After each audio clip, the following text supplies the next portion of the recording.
Assalamualaikum warahmatullahi wabarakatuh. Salam Om Swastiastu, salam budaya dan salam kebajikan untuk kita semua. Saya perkenalkan, nama saya Muhammad Wildan. Saya berasal dari kelas 10 Kesatria. Di sini saya akan mempresentasikan dengan tema gunakan internet dengan cerdas. Di sini kita harus bisa mengelola data pribadi kita sendiri dengan bijak.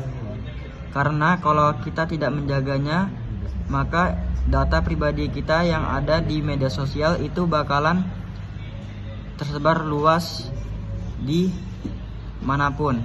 Jadi kita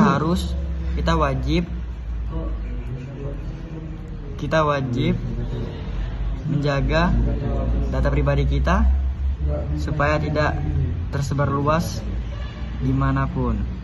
Oke, sekian dari saya. Wassalamualaikum warahmatullahi wabarakatuh.